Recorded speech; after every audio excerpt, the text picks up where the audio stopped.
Child of the dawn, bend your ear to this gentle insistence.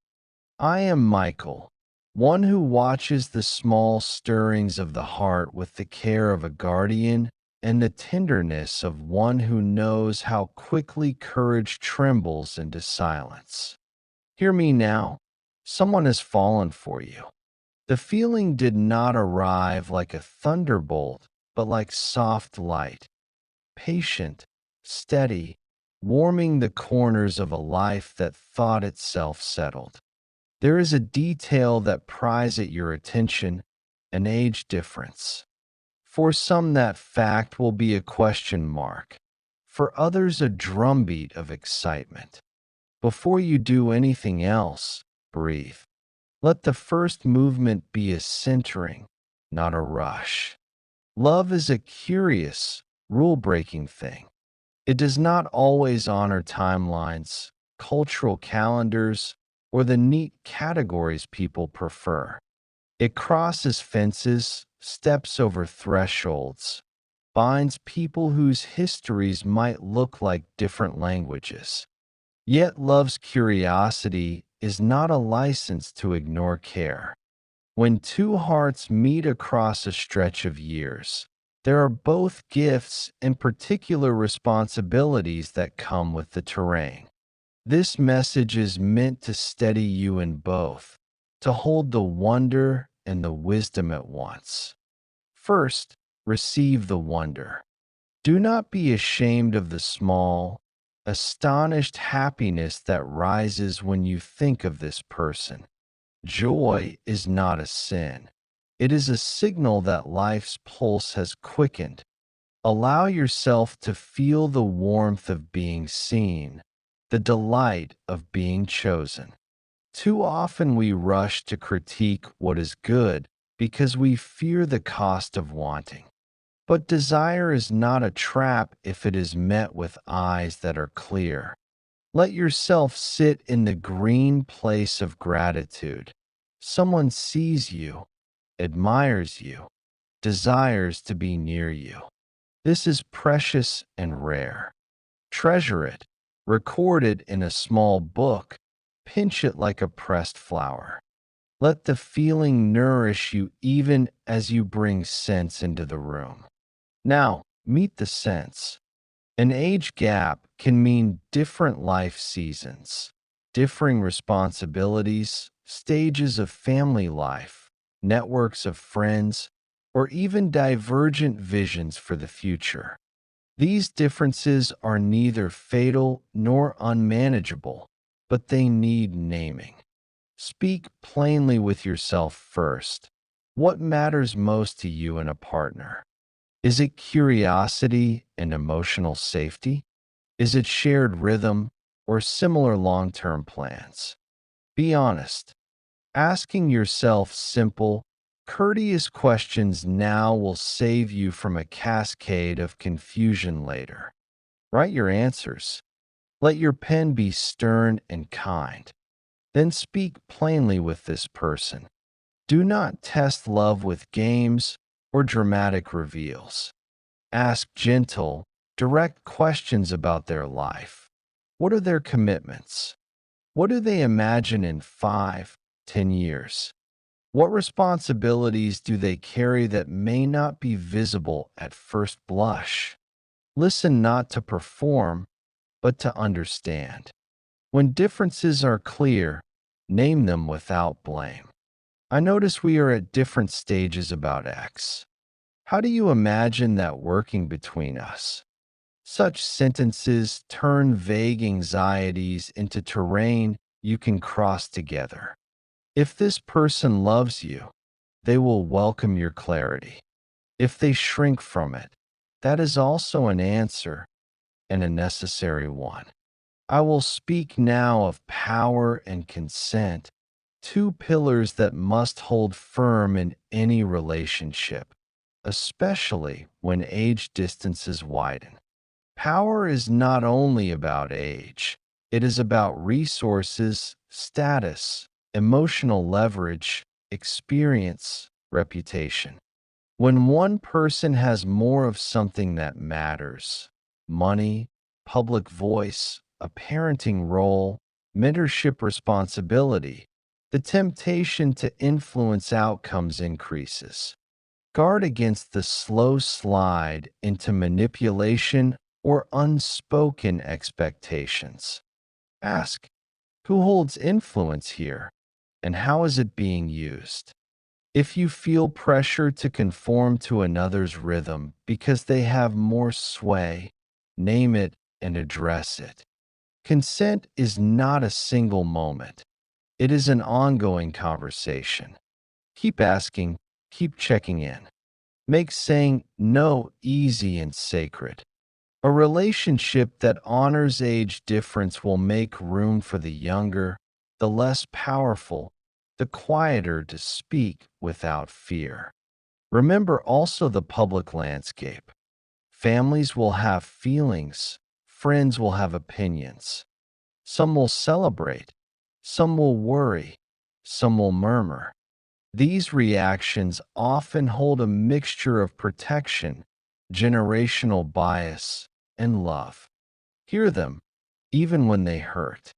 You do not owe your heart's every move to every commenter, but you do owe yourself the humility to consider whether their concerns arise from genuine care or from petty judgment.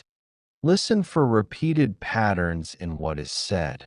If people you trust and who know both of you well raise the same red flags, pause and examine those flags carefully. Wise counsel is not the same as intrusive commentary. There will be legal and ethical considerations if the age gap touches thresholds where consent or legality is in question. I will be unequivocal. Do not move into a romantic or sexual relationship where age or capacity compromises true consent. If there is any doubt, refuse all pressure and insist upon clarity. Safety is not negotiable. Seek counsel, protect yourself, and let time be the guardian of connection when required. The universe is patient. You do not need to force what must be built on legitimate, voluntary desire. Let us speak of the long view. What happens when the seasons of life do not align? A partner younger by a decade or more may want different things: adventure, children, career pivot, than a partner older who may be thinking of stability, slowing down, or legacy. These differences can be complementary or combustible. The antidote to combustion is conversation structured by realism. Talk about children, finances, career mobility, caregiving expectations, retirement dreams, even if these topics feel premature. The courage to speak about future practicalities is not lack of romance. It is love that seeks endurance.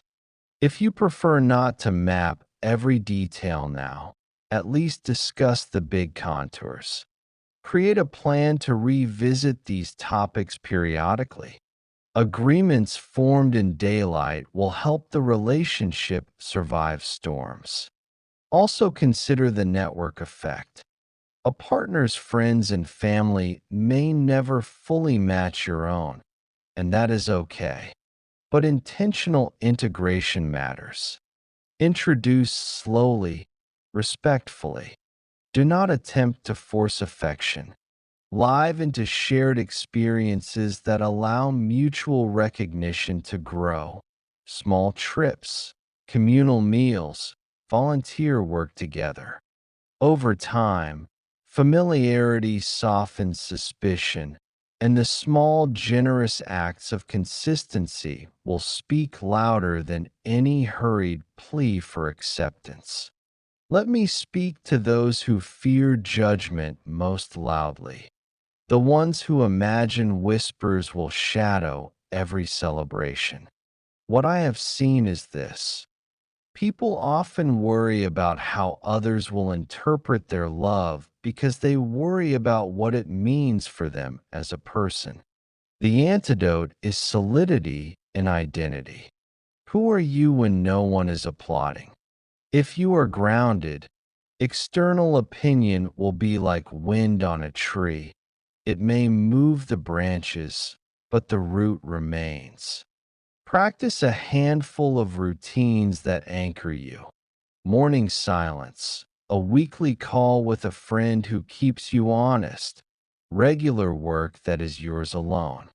These anchors are not defensive mechanisms. They are the deep soil from which healthy choices grow. Now, a tenderness for the one who is older. You must reckon with humility. Youth's energy can be attractive, but it can also awaken a desire to control or to fashion the younger partner in the image of your longing. Beware of making the younger person an emblem rather than a full human being with their own agency and dreams. Age confers experience, and experience can be wisdom. Offer it as counsel, not as command.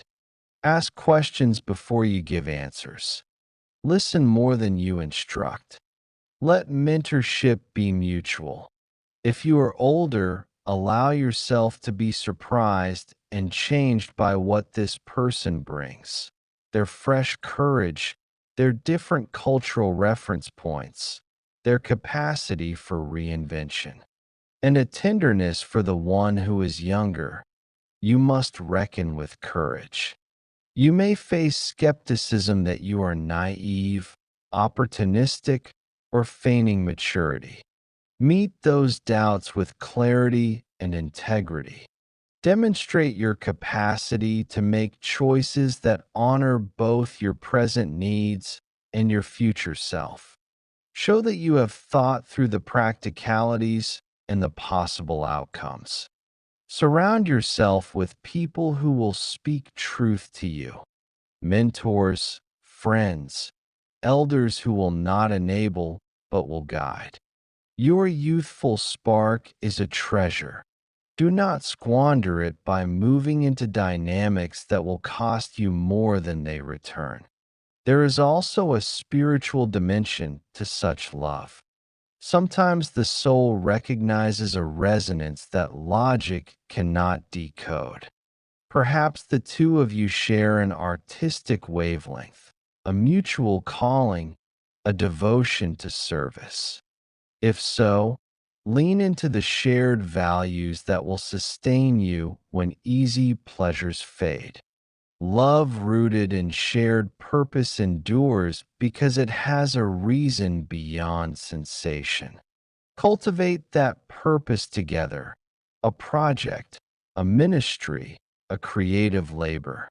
Shared work builds companionability and hardens neither of you against growth. Now, practical counsel for those beginning to walk together. Set a few modest experiments.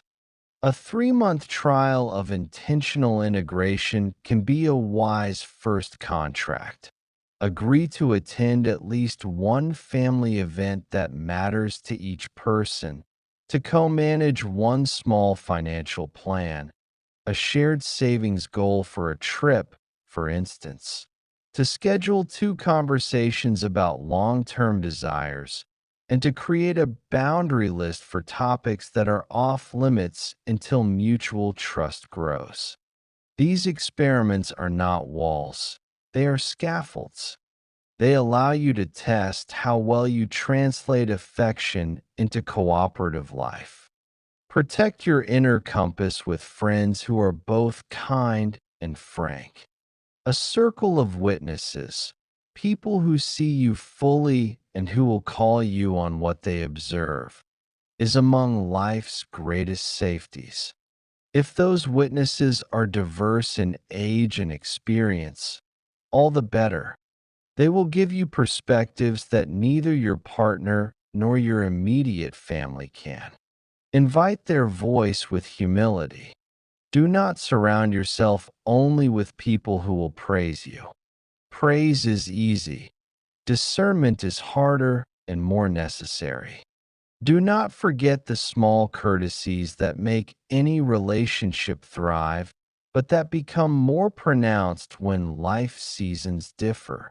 Gratitude for time spent together, attention to the small daily rhythms, explicit appreciation for the ways your partner adapts to your life.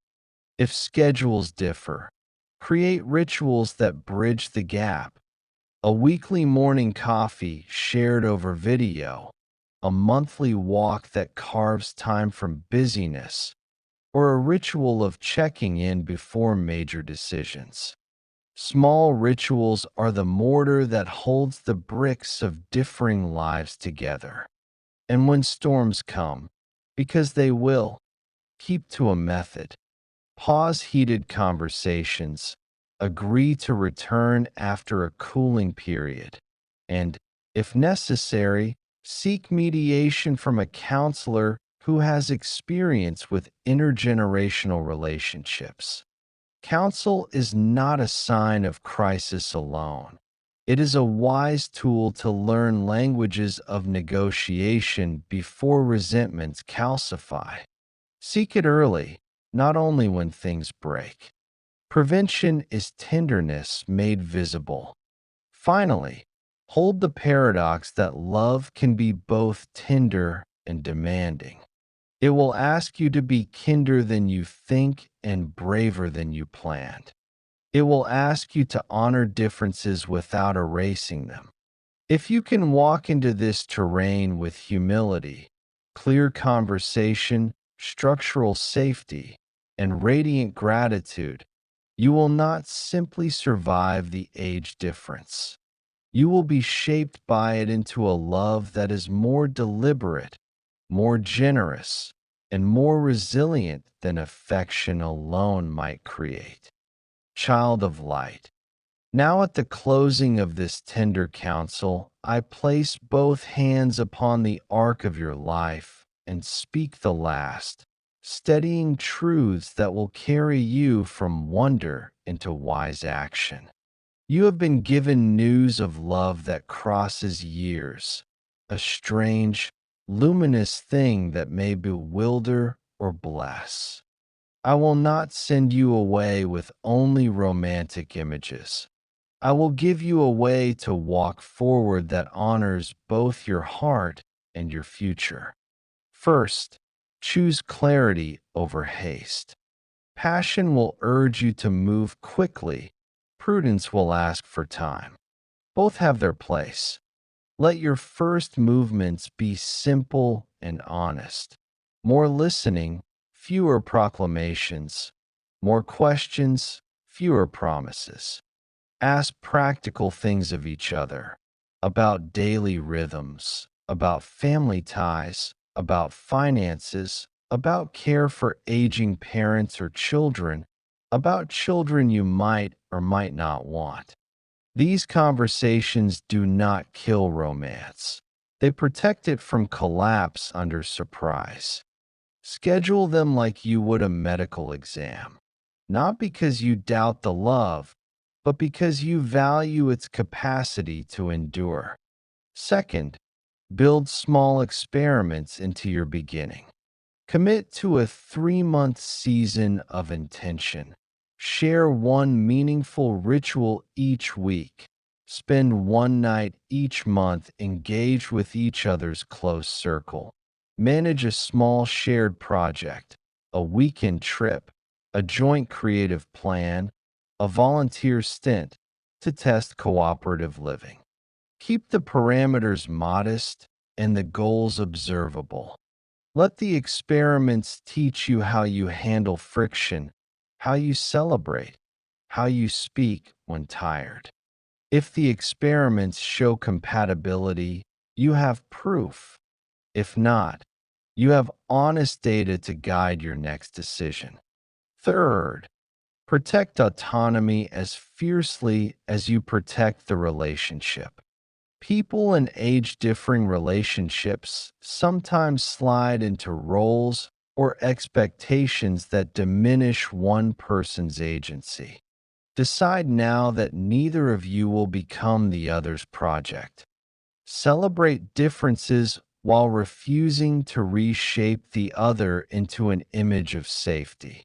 Keep personal projects, friends outside the union, and financial independence where possible.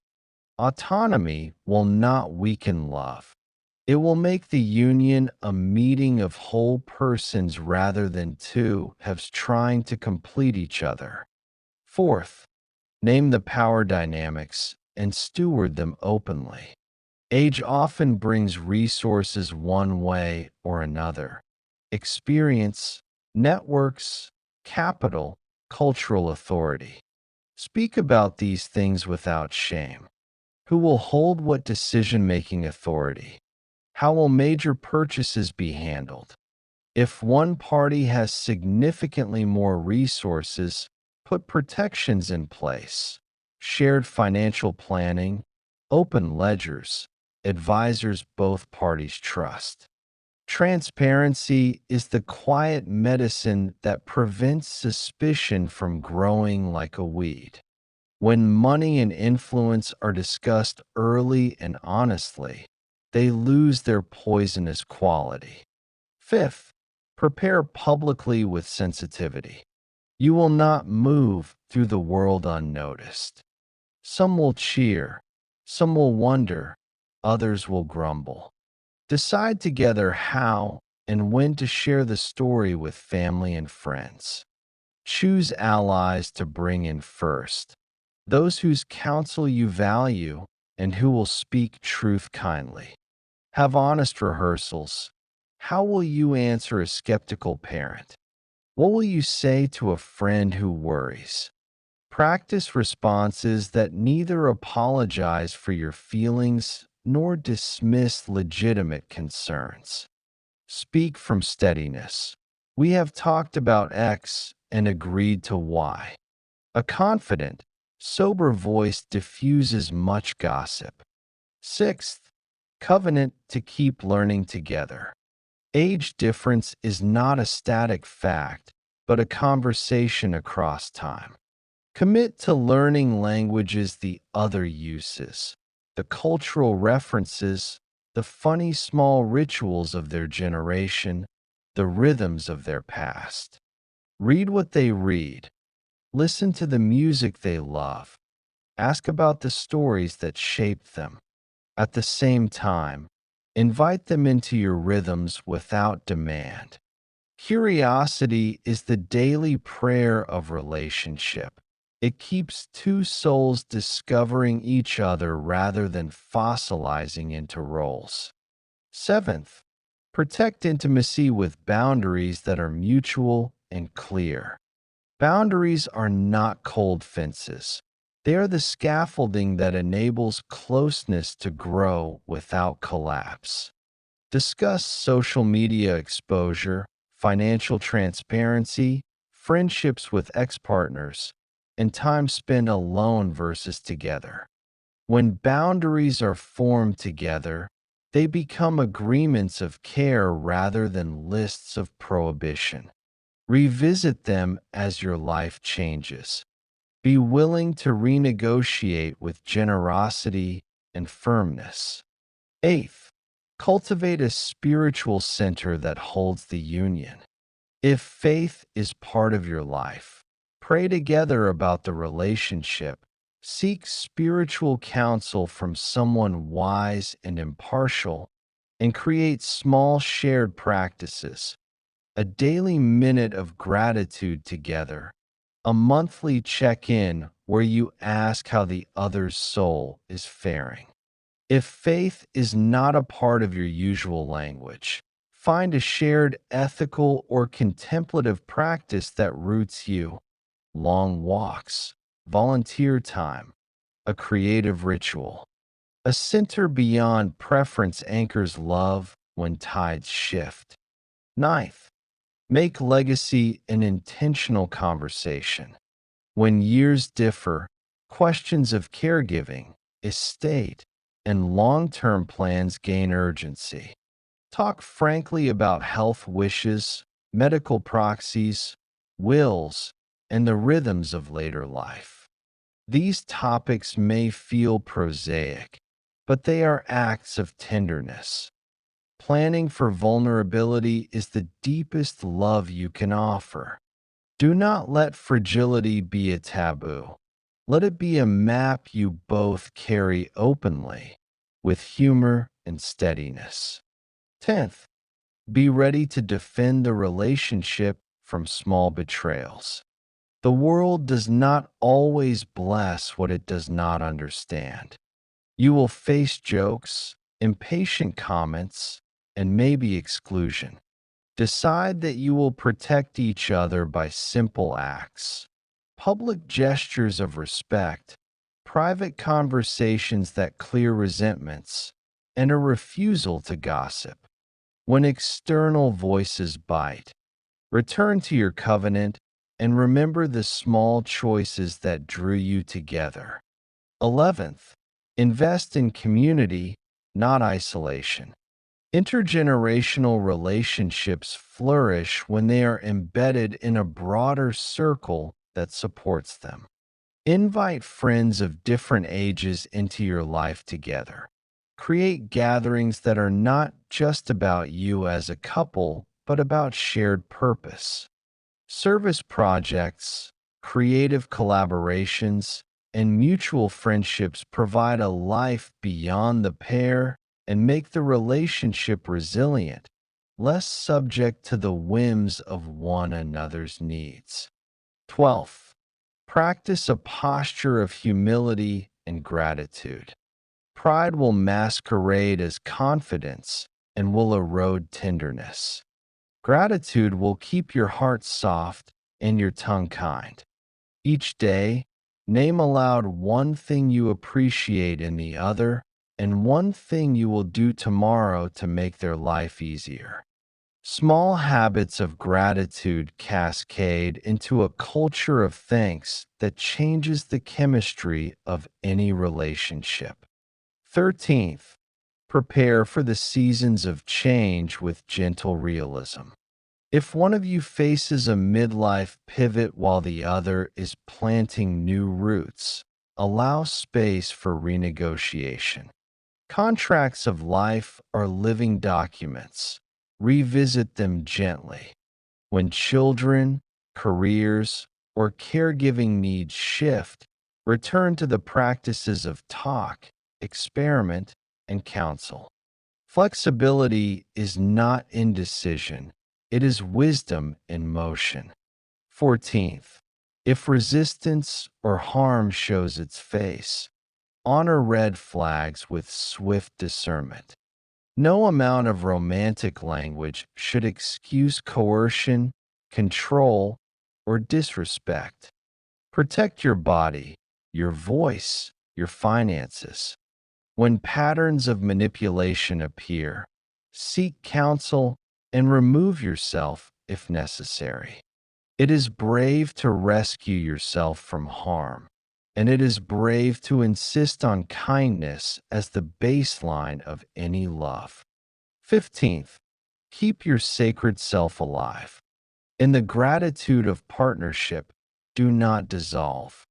Maintain friendships, practices, and projects that feed your interior life. A whole person gives a whole love. A person who loses themselves will eventually resent the other. Tend your work, your craft, your solitude. These are not selfish acts, but offerings that keep you luminous. 16th, celebrate the small rites. Create a ritual that is yours alone, a phrase, a song, a small ceremony on the first new moon of each year. Rituals are anchors that mark time and memory. They become the private language of a life shared across years and tell the story of a love that is intentional and alive. 17th, when you face criticism from those who love you, listen compassionately but decide independently. The voices of family and friends often come from love mixed with fear. Distinguish what you can learn from them and what you must let go. If trusted people consistently observe harm, take that seriously. If the dissent is rooted in prejudice or control, stand tenderly firm and return to your covenant of mutual care. 18th, keep laughter as a daily practice. Humor is not a trivial thing, it is an imaginative salvation. When you can laugh together at small absurdities and at yourselves, you build a resilience that serious conversation alone cannot grant. Make room for play. Let age difference be a source of curiosity and joy rather than an endless ledger of difference. 19th, remember that love is a long apprenticeship. Neither of you will master it at once. Forgive quickly, learn with humility, and repair with diligence. Small acts of repair, an apology, a changed behavior, a habit adjusted, will matter more than large romantic gestures. The craft of love is learned slowly by hands that persist. 20th, finally, trust the kind of love that does not objectify but ennobles. If this connection calls you to become more compassionate, more generous, more courageous, then it bears the seal of something sacred.